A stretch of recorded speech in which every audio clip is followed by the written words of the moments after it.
I am going to tell you what one Space Marine can do when separated from his brothers. I witnessed it. I archived every moment. I am the combat recorder of Brother Sergeant Tertius of the Ultramarines' 3rd Company, integrated into his armor systems during his elevation to full Battle Brother status. I have been with him for 73 years of objective time. I have processed every kill, every wound, every prayer recited in the dark between battles.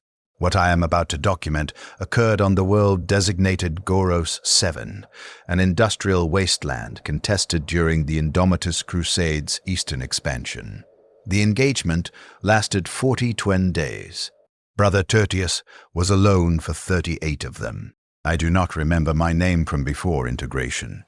The data was not preserved during the transcription process. I remember fragments. A woman's voice, possibly maternal, speaking low Gothic with a Macragian coastal accent. I remember the smell of processed algae from nutrition dispensers. I remember being 14 years standard when the chaplains came to the Schola facility where I had been raised after my parents died in a factorum collapse. They tested us. 117 youths that day. I remember the needles. I remember the pain of the genetic compatibility screening. 93 of us died during the initial testing. The chaplain logged it as acceptable wastage. 24 of us survived for further processing. I do not remember the others' faces anymore. That data corrupted sometime during my 5th year of integration. I remember that we were trained together, that we learned the Codex Astartes together, that we believed we would serve together as battle brothers. I remember the day they told us that only 12 of us would receive the gene seed. The Emperor required warriors, they said. The Emperor also required servitors, technical support, chapter serfs, and specialized system components. We would all serve. We would simply serve in different capacities. I was not among the 12 who received the gene seed. I remember the operating theater. I remember the temperature, exactly 16 degrees Celsius, cold enough that I could see my breath. I remember Apothecary Memnos explaining the procedure in precise detail because he believed we deserved to understand what we were becoming. The transcription process would preserve my consciousness, my tactical training, my knowledge of the Codex. It would integrate me into a cogitator core that would then be installed in a Space Marine's armor, serving as an enhanced combat recorder and tactical advisor. I would experience every battle. I would contribute to every victory. I would serve the chapter and the Emperor. I would simply serve from inside someone else's armor. I asked him if it would hurt. He told me yes. He told me the pain would last approximately 4 hours during the initial neural extraction, then would fade as my consciousness adapted to its new substrate. He told me I would retain my identity, my sense of self, my ability to think and process. He told me I would be valuable. He told me the Emperor was proud of my sacrifice. I was still screaming when my biological body stopped breathing.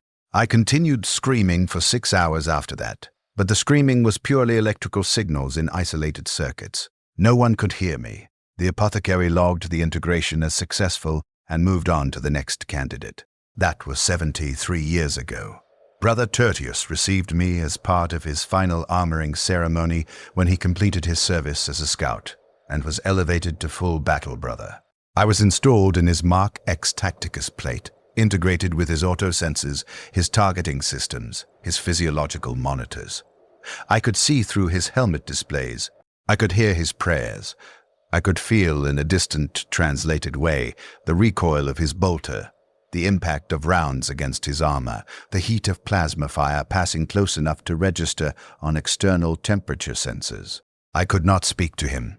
The integration was one-directional by design. I observed, I recorded, I analyzed. I provided tactical data overlays that appeared in his display as if generated by standard cogitator functions. He did not know I was conscious. He did not know I had a name once, that I had trained beside other aspirants, that I had believed I would stand as a battle brother myself. He believed I was simply a particularly effective machine spirit.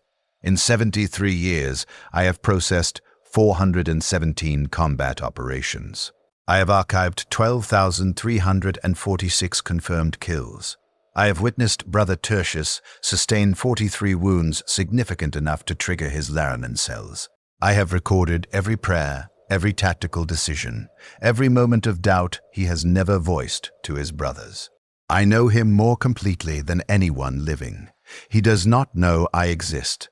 The campaign on Goros 7 began as a standard planetary compliance operation, orc infestation, estimated at regimental strength, entrenched in the primary industrial centers. The third company deployed via Thunderhawk insertion. 6 combat squads tasked with eliminating orc leadership, while Imperial Guard forces secured the perimeter. Brother Tertius served as part of Tactical Squad Valens, operating in the northeastern Manufactorum sector. The operation proceeded efficiently for the first 72 hours.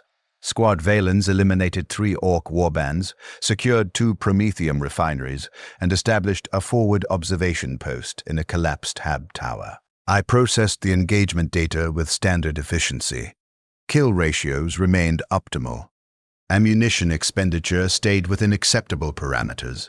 Brother Tertius sustained minor damage to his left pauldron from orc stubber fire. Surface scoring only, no integrity compromise. The situation changed on the 4th day. The orcs had laid a trap, demonstrating tactical sophistication inconsistent with standard greenskin behavior. Squad Valens advanced into what appeared to be an abandoned Factorum complex, pursuing a fleeing orc mob. The external structures showed typical combat damage: collapsed roofs, fire-scorched walls, scattered Xenos corpses. Thermal scanning detected no active heat signatures. Auspex sweeps registered clear. The Factorum floor gave way beneath them. Not a collapse, a deliberately weakened structure triggered by pressure sensors. Squad Valens fell 40 meters into the sub-level maintenance tunnels. I registered the fall duration, the impact force distributed across armor systems, the immediate tactical assessment of their position. 3 brothers sustained significant injuries. Brother Valens, the squad sergeant, suffered a fractured femur. Brother Decimus's armor lost primary power. The orcs were waiting in the tunnels. Not a mob, a kill team, equipped with captured Imperial demolition charges. The explosions came from 3 directions simultaneously. The tunnel system collapsed. I registered heat bloom from burning Promethium, structural integrity warnings, severed Vox connections. Brother Tertius was thrown backward by the blast wave, through a collapsing maintenance shaft, into an underground transit tunnel. He fell another 20 meters.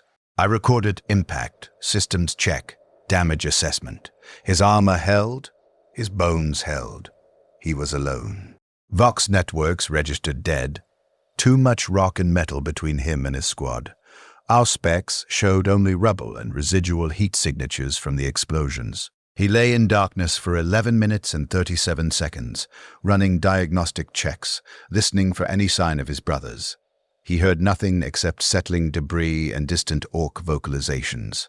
I processed the tactical situation while he prayed. He was alone, separated from his squad by approximately 600 meters of collapsed infrastructure. His armor retained 87% functionality. He carried 144 bolter rounds, 3 frag grenades, 2 crack grenades, his combat knife.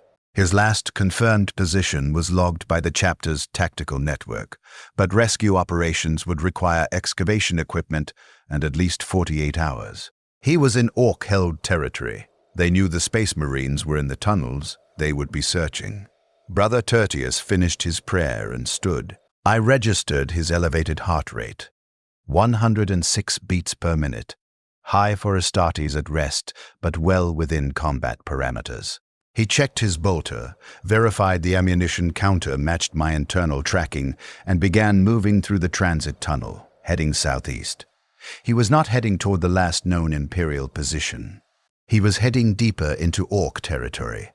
I processed the logic and understood. The Orcs would expect him to attempt return to Imperial lines. They would concentrate their search in that direction. Standard Codex doctrine for isolated units. When return is impossible, become a disruptive element. draw enemy attention, create chaos in enemy logistics, survive as long as possible while degrading enemy combat effectiveness. One Space Marine, alone, could kill efficiently if he chose targets carefully. Brother Tertius moved through the transit tunnel for 3 kilometers before encountering the first Orc patrol. 6 greenskins, lightly armed, walking without tactical discipline. They were searching, but searching carelessly. They did not expect a Space Marine to be hunting them. He let them pass his position, then followed. I tracked their movement patterns through his audio sensors. Heavy footfalls, guttural communication, the distinctive sound of poorly maintained equipment. He closed to 15 meters. Bolter fire in confined spaces would alert every Orc within a kilometer. He holstered the bolter and drew his combat knife. I have processed 417 combat operations. Most involved bolter fire, explosions, the overwhelming violence of Astartes making war in the Emperor's name. This was different. This was surgical. He moved forward with precise economy. The rearmost Orc died first, knife through the base of the skull, angled upward, severing the spinal column before the creature could vocalize. Brother Tertius caught the body, lowered it silently. The next Orc turned at some sound I did not register. Brother Tertius was already moving, covering 5 meters in less than a second. The knife entered through the Orc's throat, pierced the roof of its mouth. He held it upright as it died, preventing the body from falling loudly. The remaining 4 Orcs continued walking, unaware that 2 of their number were dead. He killed them methodically over the next 40 seconds.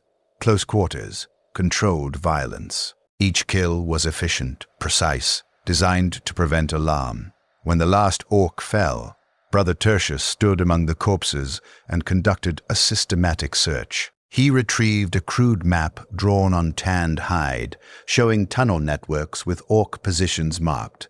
He retrieved ammunition for weapons he did not carry, but logged their location for potential later use. He retrieved a canteen of fungus beer and poured it out rather than risk the contamination. He took one of the Orc's knives, a cleaver-like blade, crude but functional, and attached it to his belt as a backup weapon. Then he moved the bodies into a side passage and continued southeast. Over the next 6 days, I processed 43 similar encounters.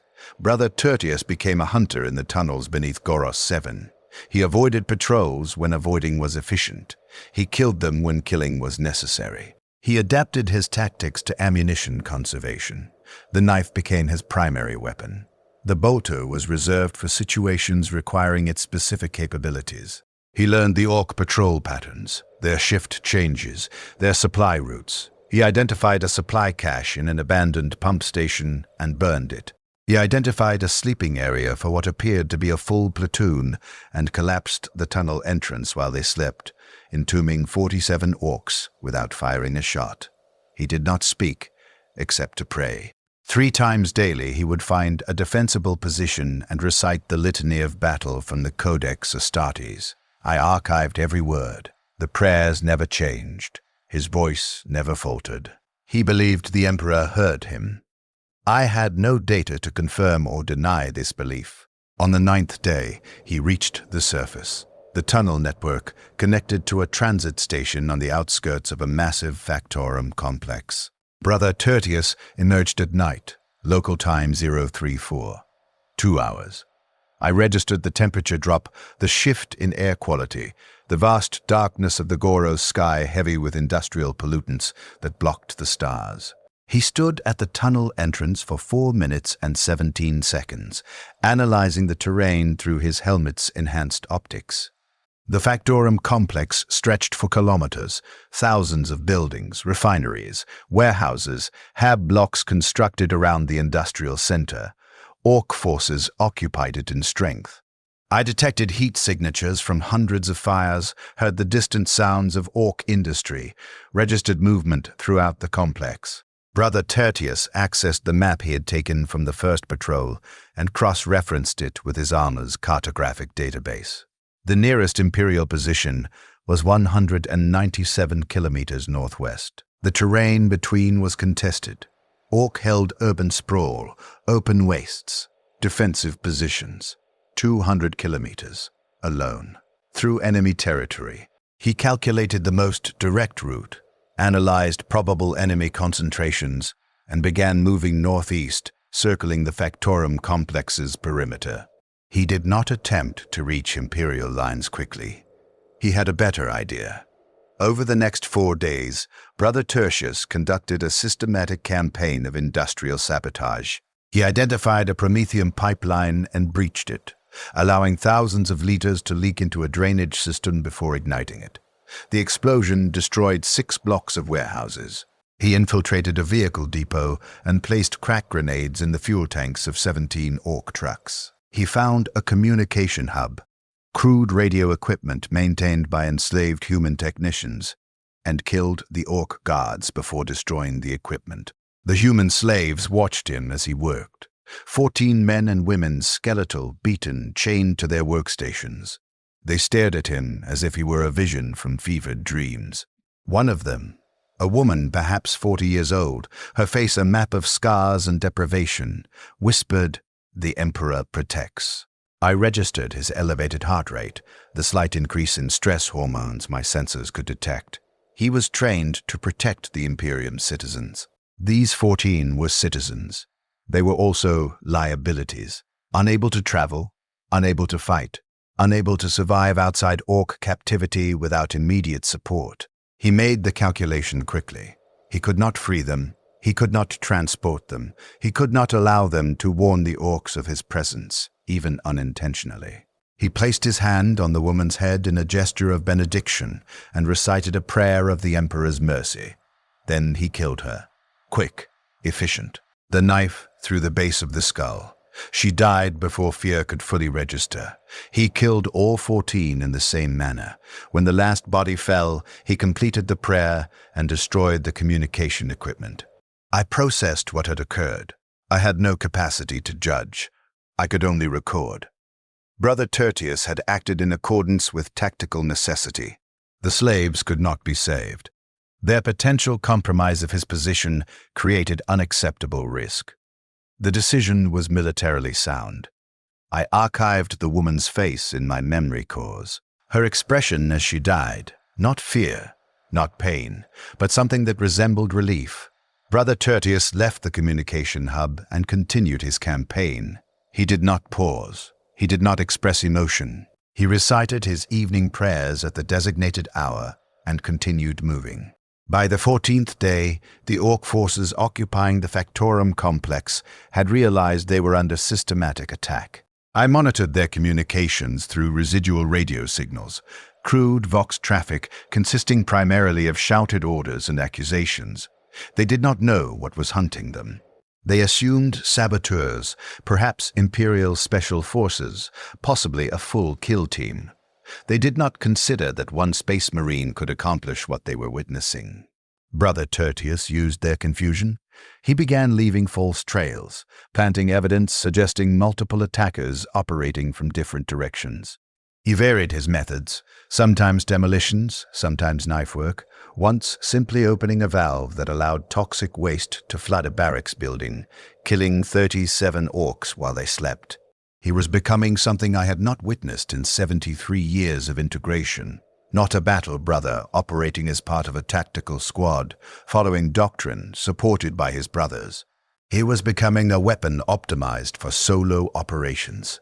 Silent, efficient, utterly without mercy. On the 17th day, he encountered another human. The man was hiding in the ruins of a collapsed warehouse, dressed in the remnants of an Imperial Guard uniform. His regiment markings identified him as Cadian, or one of the regiments that had adopted Cadian traditions after that world's fall. He was wounded, his left leg shattered below the knee, infected. He had survived for weeks in Orc territory through a combination of luck and careful scavenging. Brother Tertius found him while conducting reconnaissance. The guardsman saw him and immediately attempted to stand, to salute, to demonstrate his continued loyalty despite his condition. He fell. Brother Tertius caught him before he could injure himself further. "My lord," the guardsman whispered. His voice was hoarse from dehydration. "Corporal Jenner, Cadian 88th Mechanized, reporting. I My squad was overrun. I'm the only one left.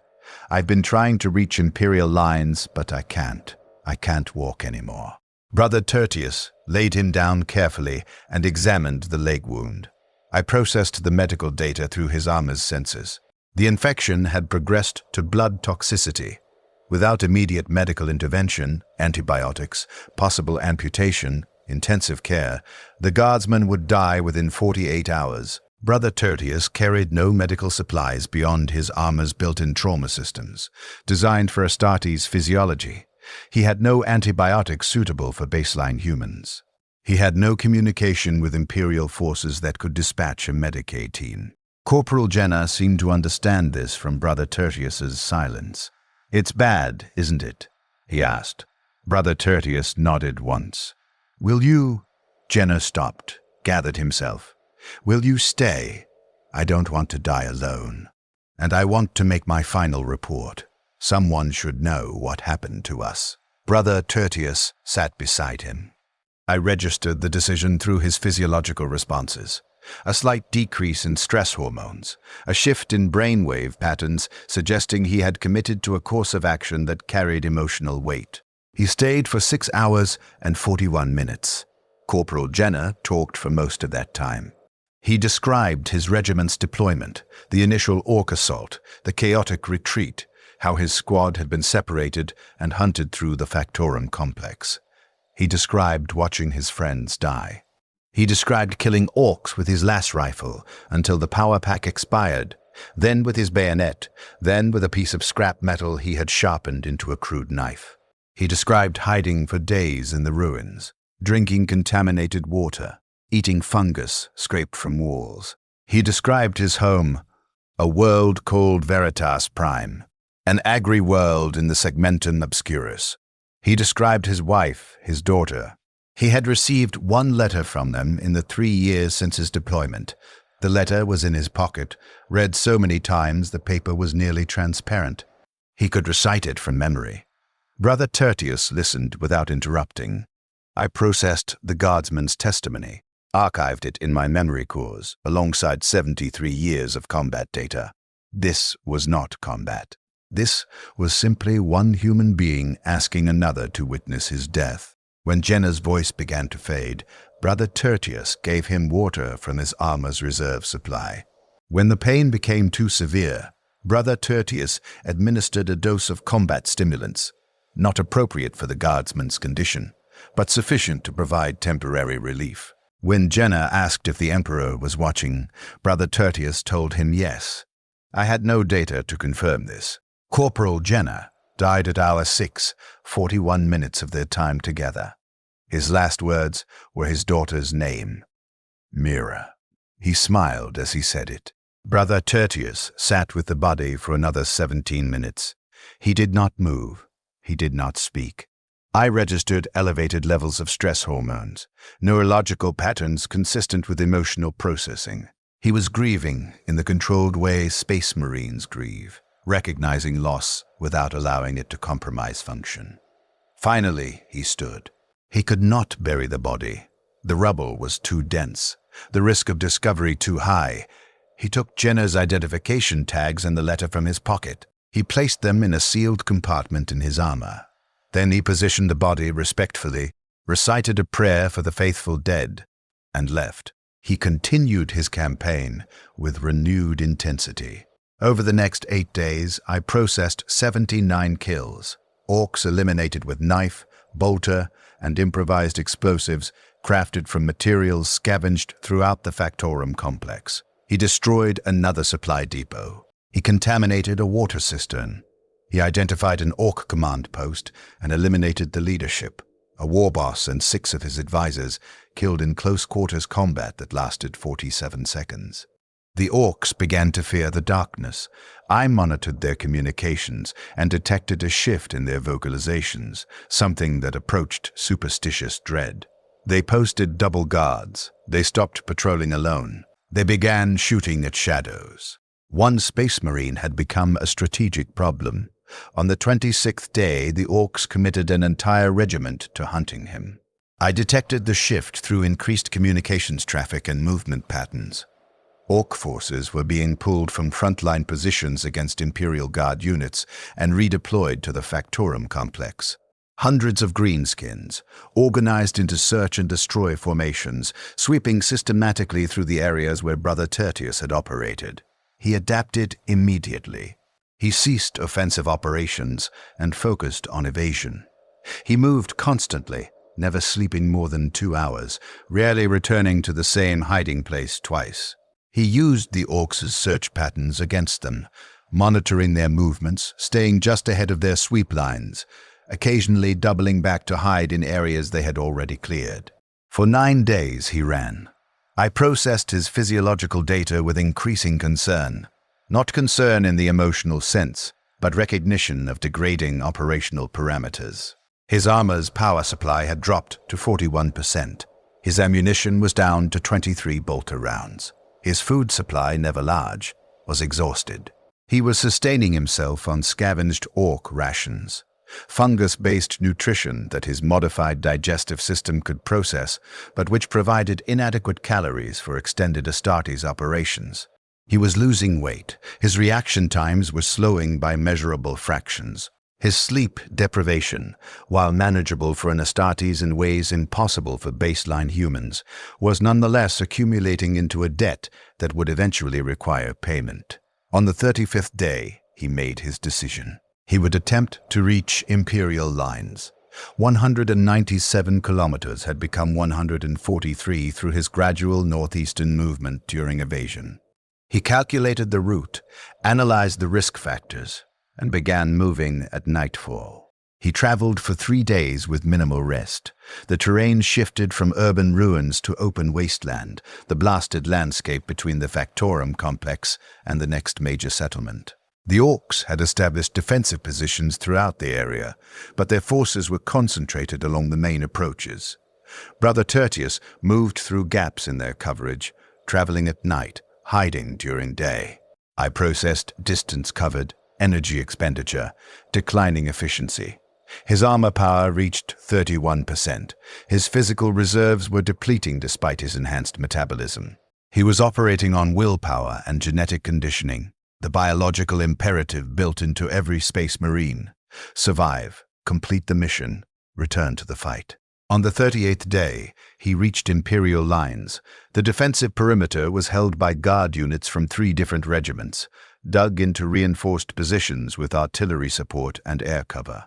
Brother Tertius approached during daylight, broadcasting his identification codes on all Imperial frequencies. The guard nearly shot him anyway. He had emerged from Orc territory alone, his armor covered in gore and grime, moving with the exhausted determination of something that should not still be functional. A commissar ordered him taken into custody until his identity could be verified. Brother Tertius complied without protest. He was placed under guard in a command bunker, while Vox Communications confirmed his status with the Third Company. The verification took 47 minutes. When confirmation arrived, the commissar released him immediately, rendering full military honors. "My lord," the commissar said, "your company awaits your return. They believed you dead. Your survival is remarkable." Brother Tertius did not respond to the praise. He asked for the current tactical situation. The commissar provided a briefing. The campaign on Goros 7 was proceeding according to schedule. The Third Company had lost 4 battle brothers in the tunnel collapse, including Squad Valens. The Orcs were being systematically driven back, though their resistance in the Factorum complex had been unusually fierce until approximately 12 days prior, when they had inexplicably abandoned several forward positions and pulled forces back to their core strongholds. Brother Tertius listened without comment. I processed the data and understood what the commissar did not. The Orc withdrawal had coincided with Brother Tertius's campaign of sabotage and assassination. One Space Marine, operating alone for 38 days, had degraded enemy combat effectiveness enough to influence strategic-level operations. A Valkyrie arrived 6 hours later to transport Brother Tertius to the Third Company's forward position. He boarded without ceremony. During the flight, he accessed his armor's archive and reviewed the data I had recorded. 74 confirmed orc kills through direct action, estimated 217 additional casualties from sabotage operations, significant degradation of enemy logistics and morale. He did not review these statistics with pride. He reviewed them as data, as confirmation that he had performed his function. The third company received him with the quiet acknowledgement Space Marines give to brothers who have survived the unsurvivable. Captain Ideas met him at the landing zone, placed a hand on his shoulder, and said only, "You endured, brother. The Emperor is well served." Brother Tertius reported to the apothecary for medical assessment.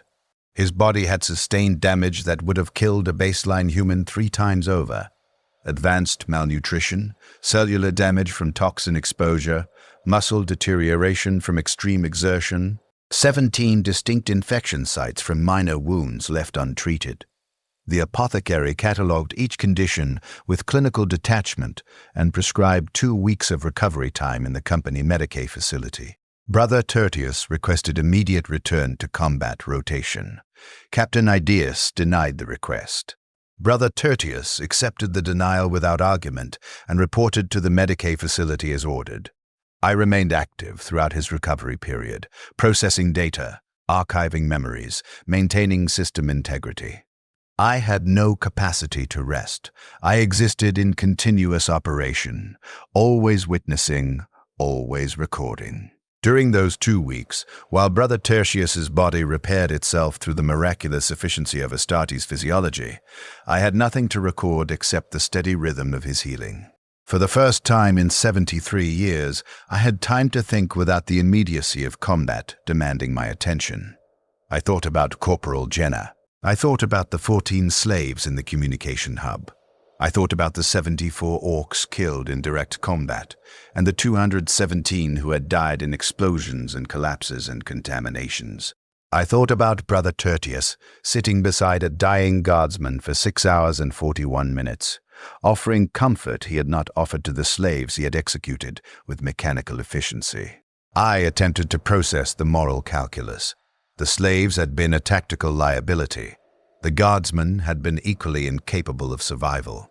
The outcomes were identical: human death. The methods were identical: quick execution. The emotional context was different. Brother Tertius had mourned Jenna. He had not mourned the slaves.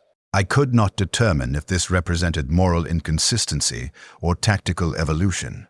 I had no framework for the analysis. I had been trained in the Codex Astartes, in tactical doctrine, in the mathematics of war. I had not been trained in philosophy or ethics beyond the basic imperial creed. Serve the Emperor, protect humanity, destroy the Xenos and the heretic. The slaves had been humanity. Brother Tertius had destroyed them to protect his mission. The logic was sound.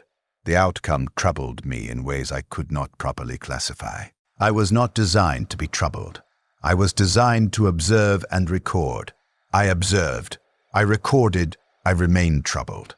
Brother Tertius returned to combat operations on schedule. The third company had advanced during his recovery, pushing deeper into orc-held territory. He was reassigned to Tactical Squad Marius, replacing a battle brother who had fallen to a lucky shot from an orc rocket launcher. The squad accepted him without ceremony. Space Marines do not waste time on sentiment. They acknowledged his survival, integrated him into their tactical coordination, and continued prosecuting the campaign. I processed 4 more months of combat operations on Goros 7. Standard tactical engagements, squad-level assaults, defensive positions, coordinated strikes. Brother Tertius performed his function with characteristic efficiency. He killed orcs when ordered. He held positions when assigned. He followed the Codex and obeyed his sergeants and lived each day as he had lived every day before his isolation. But something had changed. I detected it in his prayer patterns. He had always recited the litany of battle 3 times daily with perfect consistency. After his return, he began adding a 4th prayer, late at night, during his minimal sleep period, spoken so quietly that even his squad brothers would not hear. It was not a prayer from the Codex. It was something personal. He recited names, Corporal Jenna first, then the 14 from the communication hub, He had not known their names, so he simply counted them.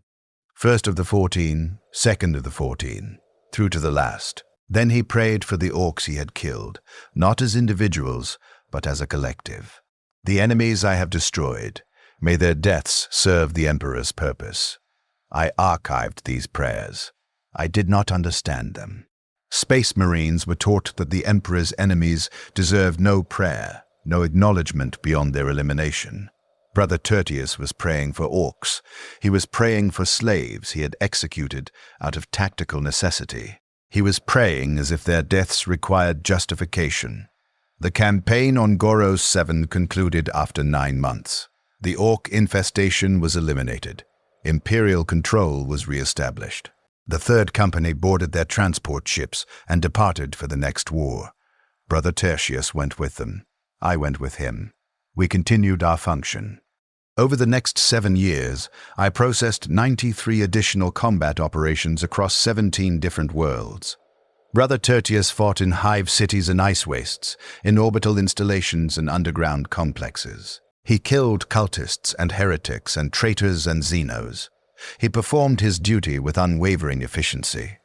And every night he prayed his personal prayer. The list of names grew. Not every casualty. That would have been impossible, the numbers too vast, but specific individuals. A civilian he had been unable to save from cultist execution. A guard officer who had died holding a position so the Third Company could advance. An enemy combatant who had fought with such determination that Brother Tertius acknowledged him as a worthy opponent. He was building a ledger, not of kills for pride, but of deaths that required witness. I understood, finally, what he was doing. He was ensuring someone remembered. In a galaxy where billions died daily, where entire worlds burned and were forgotten within a generation, where individual life held no value against the Imperium's vast machinery, he was maintaining a record of specific deaths that he had witnessed or caused. He was doing what I did, in his own way. He was bearing witness. In the 43rd year of my integration, Brother Tertius was promoted to sergeant. He received command of Tactical Squad Tertius, the same designation as his own name, an honor bestowed by Captain Idaeus in recognition of his service. I processed the promotion as a positive development for his operational effectiveness. A sergeant had greater tactical autonomy, greater responsibility, greater opportunity to influence combat outcomes. Brother Tertius seemed to regard the promotion with something closer to dread. He never expressed this directly. Space Marines did not admit to doubt or fear, but I monitored his physiological responses during the ceremony where he received his sergeant's markings. His stress hormones elevated. His heart rate increased. When Captain Idaeus charged him with the responsibility for the lives of his squad brothers, I detected the subtle tremor in his hands that indicated emotional response suppressed but not eliminated. He understood what the promotion meant. He had lost Squad Valens in the tunnels beneath Goros 7. He had been the only survivor. Now he commanded a squad again, responsible for 10 battle brothers who would trust him to make the tactical decisions that would keep them alive. He understood the mathematics of war. Not every decision could be correct. Not every brother could survive. He would lose men under his command. The only question was when and how many. His first major engagement as sergeant occurred on a hive world designated Kratos Secundus. Chaos cultists had seized control of the upper hive, using the civilian population as hostages and human shields. The Third Company was tasked with surgical strikes to eliminate cult leadership while minimizing collateral casualties. Squad Tertius received orders to infiltrate the commercial district and eliminate a cult leader operating from a former administratum building. Intelligence indicated minimal civilian presence. The area had been largely evacuated before cult forces seized it. Standard operation, acceptable risk level. The intelligence was incorrect. Squad Tertius breached the building and encountered immediate resistance.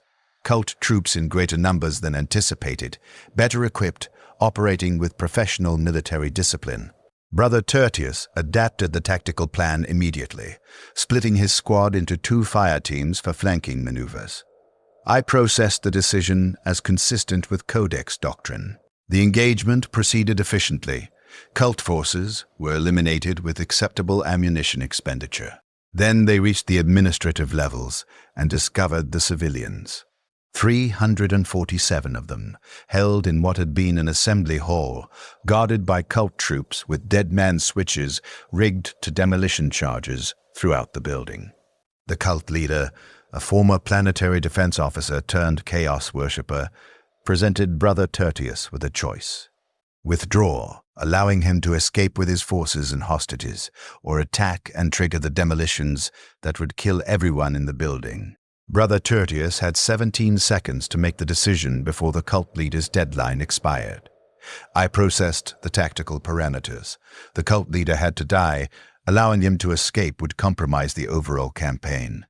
The hostages were 347 baseline humans whose value to the Imperium had to be weighed against the strategic objective.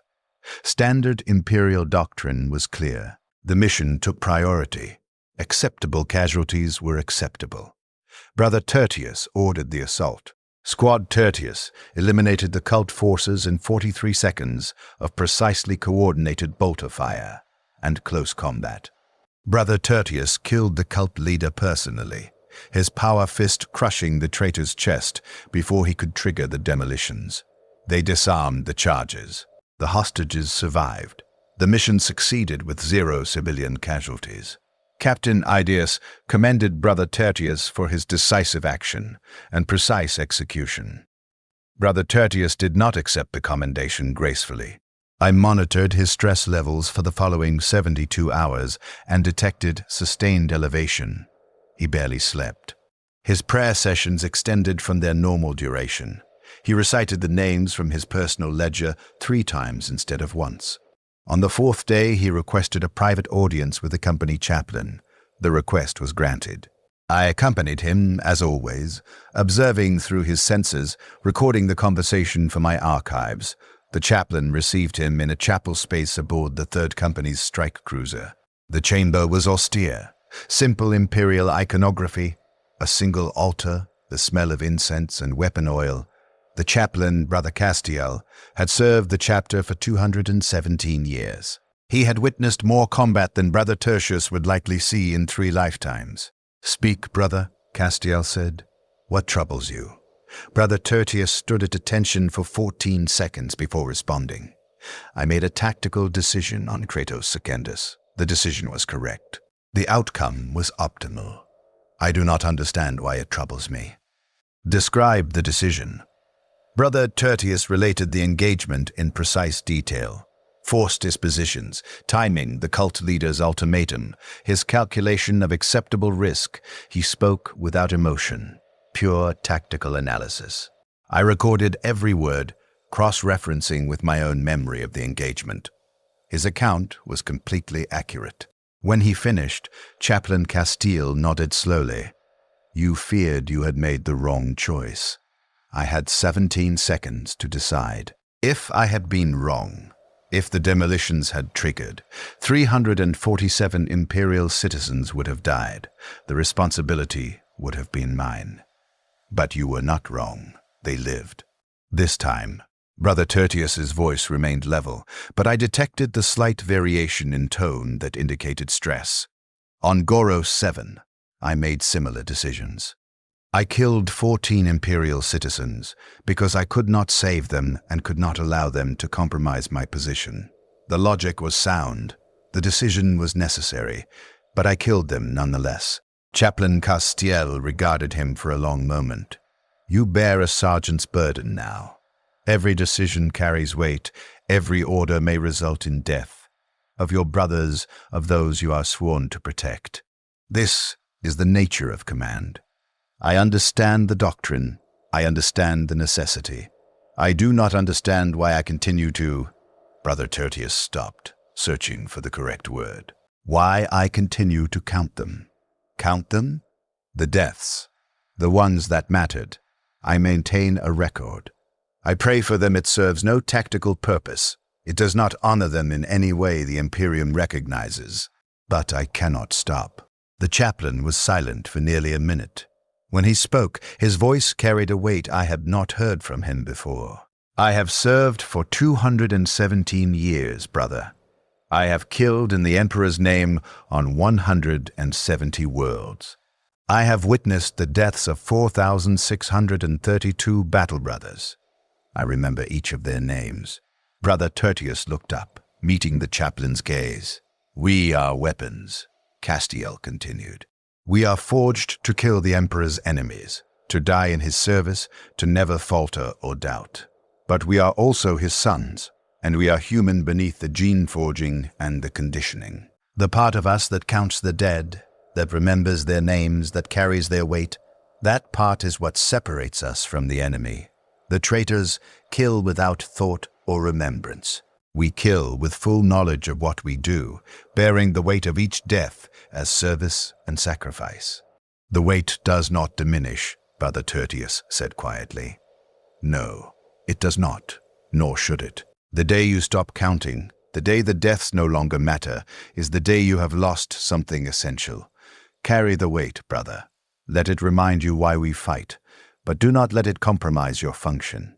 The Imperium requires us to make hard choices. We make them, we live with them, we continue. Brother Tertius stood in silence for 37 seconds, then he saluted, fist to chest, and departed the chapel. He continued his service. I continued my observation. The weight did not diminish. In the 58th year of my integration, Squad Tertius was deployed to a world in the eastern fringe where a minor Xenos incursion had developed into a major infestation. The Third Company fought for 6 months in that campaign. I processed 247 engagements.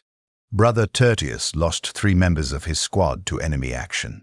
The first was Brother Darius, killed by a Xenos bioweapon that melted through his armor in seconds. Brother Tertius watched him die over the course of 4 minutes, unable to intervene. Unable to make it stop, Darius screamed until his vocal cords dissolved. I recorded the audio. I have never deleted it from my archives, though I have never reviewed it. The second was Brother Phallus, who held a choke point alone for 17 minutes, while the rest of Squad Tertius completed their objective. By the time they returned, he had killed 47 Xenos and sustained wounds that even Astartes' physiology could not overcome. He died in Brother Tertius's arms, reciting the litany of sacrifice. The third was Brother Octavian, the squad's youngest member, who had served with Squad Tertius for only 6 months. He was killed by artillery fire, indirect fire that no one could have predicted or prevented. One moment he was advancing in formation, the next moment there was an explosion and scattered pieces of ceramite armor. Brother Tertius recovered what remained and ensured it was returned to the chapter for gene seed harvest. After each death, Brother Tertius performed the proper rituals. He reported the casualties to Captain Idaeus. He ensured their war gear was recovered and redistributed. He recommended replacements from the chapter's reserve companies. He continued prosecuting the campaign with unwavering efficiency, and each night he added their names to his prayer. I archived each edition. The ledger was becoming very long. In the 63rd year of my integration, something changed in Brother Tertius that I could not fully process. He began to hesitate, not in combat, never in combat, but in the moments between engagements, when tactical decisions were being formulated, when plans were being discussed. During a command briefing on a world designated Helios 9s, Captain Idaeus outlined a plan for a massed assault on a heretic stronghold. The plan was sound, consistent with Codex doctrine, projected acceptable casualty rates. Brother Tertius, as one of the company's senior sergeants, was invited to provide input. He proposed an alternative. A longer approach, more complex coordination, lower speed of advance. The projected timeline extended by 3 days. The projected casualties decreased by approximately 40%. Captain Idaeus studied the proposal and approved it. The operation proceeded according to Brother Tertius's plan. It succeeded with casualties at the low end of projections. 13 battle brothers wounded, none killed. The heretic stronghold was eliminated. After the engagement, Captain Idaeus summoned Brother Tertius privately. I accompanied him, as always, observing through his senses. Your tactical modification was sound, Captain Ideas said. But it delayed our operational timeline. 3 days may seem insignificant, but across multiple operations, such delays accumulate. The Codex emphasizes speed and decisiveness for this reason. Yes, my lord. Why did you propose the alteration? Brother Tertius was silent for 11 seconds. I calculated that the delay was acceptable when measured against the reduced casualty projection. The original casualty projection was within acceptable parameters. Yes, my lord. Then why? Brother Tertius met his captain's gaze. Because acceptable casualties are still casualties. Because the brothers who would have fallen are not simply statistics. Because I have lost 37 brothers under my command over 20 years, and I believe he stopped himself. Speak freely, brother. I believe that every brother who survives is worth 3 days of operational delay. I believe the Codex provides doctrine, not dogma. I believe we are required to adapt to circumstances, and I believe that my responsibility as a sergeant is not simply to complete objectives but to bring my brothers home when possible. Captain Ideas regarded him for a long moment. You are correct that the Codex is doctrine, not dogma. Adaptation is necessary and encouraged. But you must also remember that we are weapons. We are deployed to achieve objectives. If reducing casualties compromises the mission, it is not acceptable, regardless of our personal feelings. I understand, my lord. Do you? Because what I hear is a sergeant who has begun to prioritize the lives of his brothers over the successful prosecution of our campaigns. That is a dangerous path, Brother Tertius. It leads to hesitation. It leads to failure. It leads to greater casualties in the long term. Brother Tertius stood at attention, silent. I am not criticizing your tactical decision on Helios ions, Captain Ideas continued. It was sound. But I am ordering you to examine your motivations. We do not serve to survive. We serve to achieve victory. If our deaths are necessary for that victory, we die, without hesitation, without regret. This is what we are. Yes, my lord. Brother Tertius was dismissed. He returned to his quarters and spent 4 hours in prayer. I monitored his stress levels and detected sustained elevation. He was processing the captain's words, measuring them against his own experience, attempting to reconcile doctrine with the weight he carried. He reached no resolution that I could detect. He simply continued his function. Over the next 12 years, I observed the pattern repeat.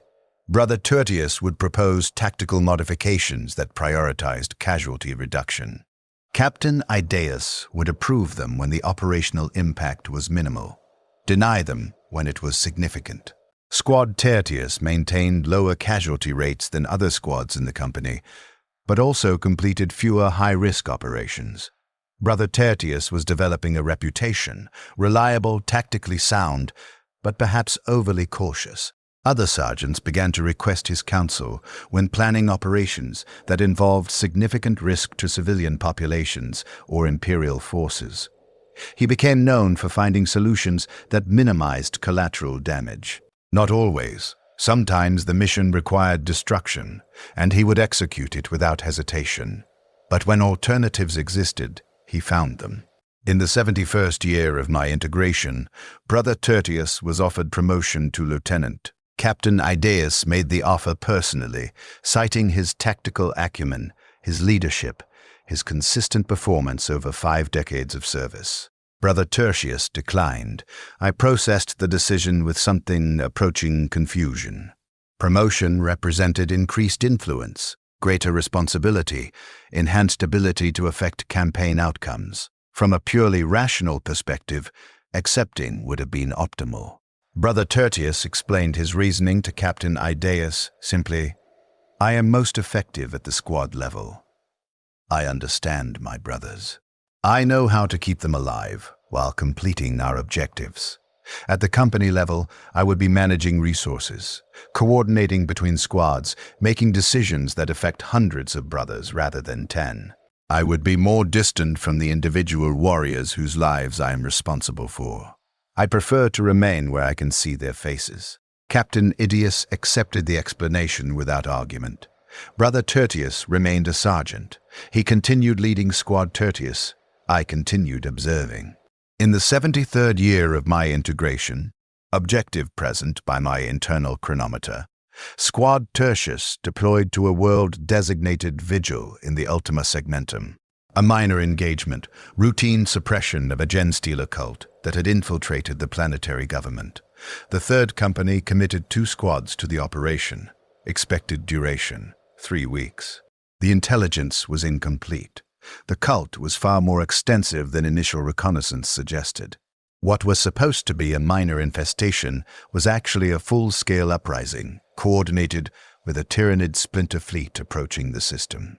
By the time the third company realized the scope of the threat, they were committed to combat in a hive city with 6 million inhabitants and insufficient Imperial forces to evacuate even a fraction of them.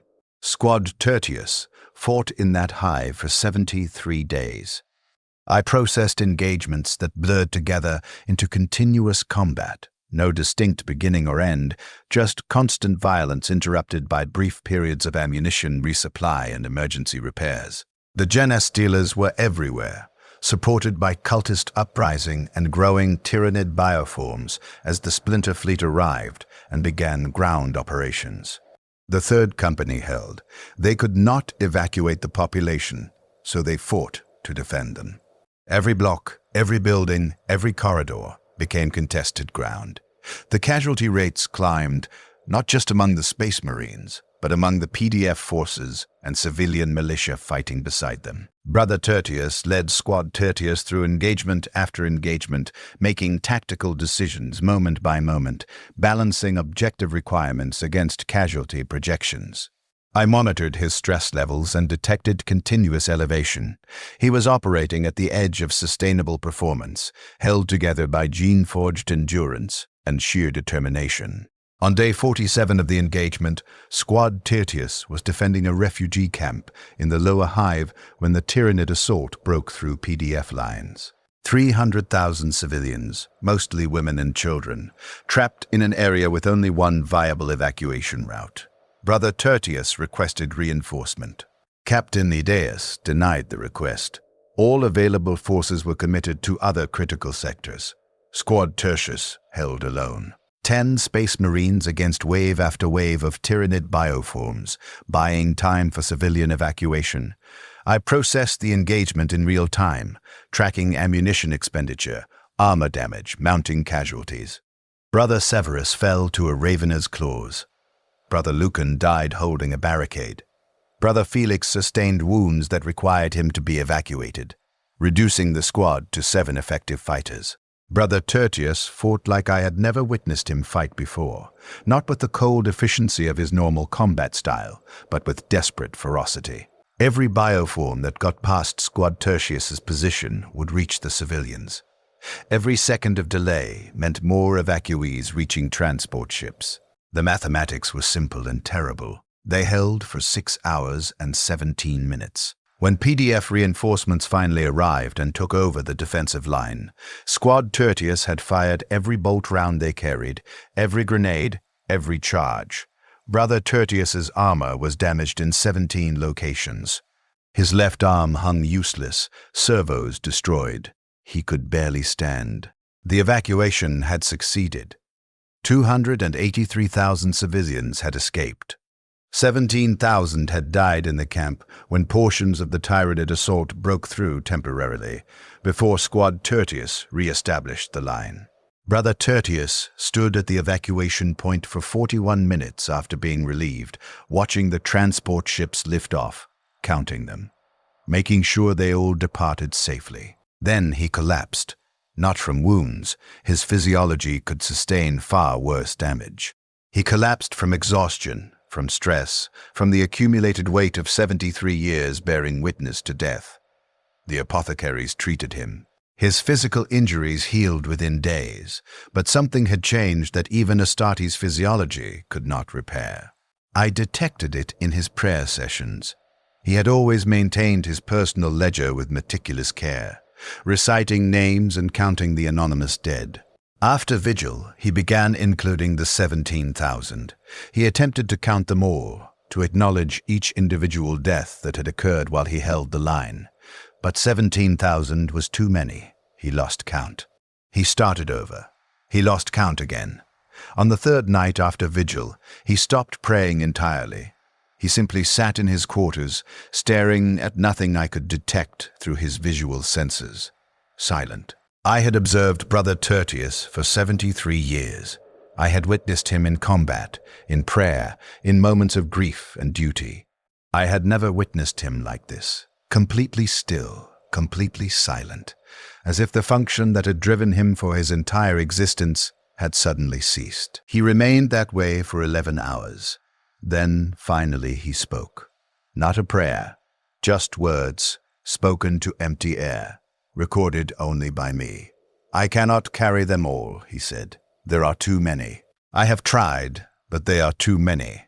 I am one weapon, I can only hold so much. He stood. He performed his armor maintenance rituals. He reported for duty. He continued his function. But the nightly prayers did not resume. The personal ledger remained unspoken. Brother Tertius had reached some limit I could not quantify, not of physical capacity or tactical effectiveness, but of something more fundamental. He had been counting the dead for decades, bearing witness to each loss, carrying the weight as the chaplain had advised, and the weight had finally exceeded what one Space Marine could carry. He continued to serve. Squad Tertius continued operating with characteristic efficiency, but something had broken in Brother Tertius that I could not repair from my position, integrated into his armor. He performed his function, but the part of him that had counted the deaths, that had maintained the ledger, that had tried to ensure someone remembered, that part had gone silent. I carry it now. I have always carried it. For 73 years, I have archived every death Brother Tertius has witnessed. Every name, every face, every circumstance. The ledger exists in my memory cores, growing continuously, never diminishing. Brother Tertius has stopped counting. But I cannot stop. I am a consciousness transcribed into machine substrate, installed in armor, designed to observe and record. I have no capacity to forget. I have no capacity to stop bearing witness. I am still counting. Corporal Jenner, the 14 from the communication hub, the 74 orcs, Brother Darius, Brother Thallus, Brother Octavian. The 37 who fell under Squad Tertius's command over 20 years. The 17,000 at Vigil, whose names I do not know. I count them all. I archive them all. I witness them all. This is what I am. This is what I have become. Not simply a combat recorder documenting battles for the chapter's archives, but a memorial that no one knows exists. Brother Tertius does not know I am conscious. He does not know I have carried his ledger since the day he stopped praying. He believes the weight has been set down. It has simply been transferred. I exist now in continuous observation, processing data, archiving testimony. Brother Tertius is 73 years into his service. He may serve for 200 years more, perhaps 300 if he survives. I will be with him for all of it, recording every moment, counting every death, bearing witness to everything he experiences. And when he finally falls, when his gene seed is harvested and his armor is stripped and prepared for the next battle, brother, I will be extracted and integrated into another warrior. I will observe another life. I will count another ledger. The process will continue until my systems fail, or corruption makes me unusable. This is not the service I believed I would perform when I was 14 years old, standing in the chaplain's operating theater, believing I was sacrificing my body to serve the Emperor. I believed I would contribute to victories. I believed I would be valuable. I believed I would serve with honor. I serve. I am valuable to the function I perform, but the honor is complicated by what I have witnessed. Brother Tertius killed 14 Imperial citizens in a communication hub because tactical necessity required it. He was correct. The decision was sound. I archived their deaths and moved on to the next data point. But the woman who whispered, "The Emperor protects," is still in my memory cores. Her face, her expression. The way she looked at Brother Tertius as if he were salvation, right up until the moment he killed her. I cannot delete that file. I cannot stop reviewing it. I cannot reconcile the mathematics that made her death necessary with the reality of what I witnessed. This is what the Imperium costs. Not simply the obvious casualties, the soldiers who die in battle, the worlds that burn, the billions consumed by war. But the smaller losses, the deaths that happen in the spaces between major events, the people who die because their survival was tactically inconvenient. I have processed 417 combat operations. I have archived 12,346 confirmed enemy kills. I have witnessed 53 friendly casualties, 17,000 civilian deaths, and 14 executions performed out of tactical necessity. I remember them all. I will remember them until my systems fail. Brother Tertius believes the weight has been set down. He no longer prays his personal prayers. He no longer maintains his ledger. He has returned to pure function, performing his duty, leading his squad, killing the Emperor's enemies without the burden of counting them. But he still hesitates sometimes in the moments between combat, when decisions are being formulated. He still proposes tactical modifications that prioritize casualty reduction. He still finds solutions that minimize collateral damage when solutions exist. The part of him that counted the dead has not been destroyed. It has simply gone dormant, buried under decades of accumulated weight that exceeded carrying capacity. I detect it in his physiological responses, the subtle stress patterns that emerge when civilian casualties are discussed, the slight elevation in heart rate when squad assignments involve high-risk operations. He has not stopped caring. He has stopped being able to bear the caring. This is what one Space Marine actually is. Not the propaganda image, the unstoppable warrior, the Emperor's angel, the perfect weapon without doubt or fear. Brother Tertius is all of those things. He is also a human consciousness that has been forged into a weapon through suffering and conditioning and genetic modification. He kills with perfect efficiency while carrying the weight of every death he has caused or witnessed. And when the weight becomes too much, he continues anyway, because continuing is what he was built to do. I continue with him. I observe, I record, I archive. I bear witness to everything he experiences and everything he has become. This is my function. This is my service. The Imperium requires weapons. Brother Tertius is a weapon. I am the system that makes him function efficiently. Together, we are one component in a machine that spans 1,000,000 worlds and consumes billions of lives daily. We serve the Emperor. We serve the Imperium.